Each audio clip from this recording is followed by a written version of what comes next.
Hi hi hi hi. நீங்க UK வர plan பண்றீங்களா அல்லது யூகேல தான் இருக்கிறீங்களா? அப்ப இந்த வீடியோ உங்களுக்கு தான். 2026ஆம் ஆண்டு மார்ச் மாசம், அதாவது இந்த மாசம் யூகே அரசாங்கம் விசா பிரேக் மற்றும் இங்கிலீஷ் லெவல்ல நிறைய மாற்றங்களை கொண்டு வந்திருக்கு. அது என்னன்றதை பார்க்கலாமா? நான் மது என்ற மிஸ்ஸஸ் சாரம். வாங்க வீடியோக்குள்ள போலாம். முதல்ல விசா பிரேக் அப்படின்னா என்ன?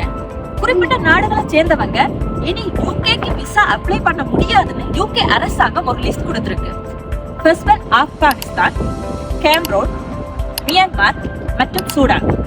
இவங்க யாருமே முக்கியமா ஸ்டூடெண்ட் விசாக்கு அப்ளை பண்ண முடியாது. செகண்ட் ஒன், இனிமே ஸ்கில் ஒர்க்கர் விசால வரணும்னா பேசிக் சாலரி ரொம்ப அதிகம். பேசிக் சாலரி மட்டும் போதாது, நீங்க பாக்குற வேலை நிஜமானதா என்ற கம்ப்ளைண்ட் செக்கும் ஸ்ட்ரிக்டா பார்க்க போறாங்க. சோ ஸ்பான்சர்ஷிப்ல இருக்கிறவங்க கொஞ்சம் செக் பண்ணி பாத்துக்கோங்க. நெக்ஸ்ட் ஒன், இதுதான் முக்கியமான பாயிண்ட். இதுவரைக்கும் சாதாரணமான இங்கிலீஷ் பேச தெரிஞ்சா போதும், அதாவது B1 லெவல்.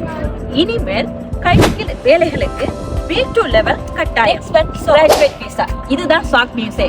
படிச்சு முடிச்சிட்டு வேலை தேடுறதுக்காக கொடுக்கப்படுற 2 வருஷ விசா வர்ற 2027 ஜனவரி மாசத்துல இருந்து 1.5 வருஷமா, அதாவது 18 மாசமா குறைக்க போறாங்க. சோ படிச்சு முடிச்சுட்டு வேலை தேடுறவங்க இப்பவே வேலையை தேடுங்க. லாஸ்ட் ஒன், இனிமே பிஆர்பி கார்டு கிடையாது. உங்களோட விசா ஸ்டேட்டஸ் எல்லாமே ஆன்லைன்ல தான் இருக்கு. சோ ஏர்போர்ட் போறதுக்கு முன்னாடி உங்களோட பாஸ்போர்ட் வந்து விசாவோட லிங்க் ஆயிருக்கான்னு செக் பண்ணி பார்த்துட்டு போங்க. பாய்.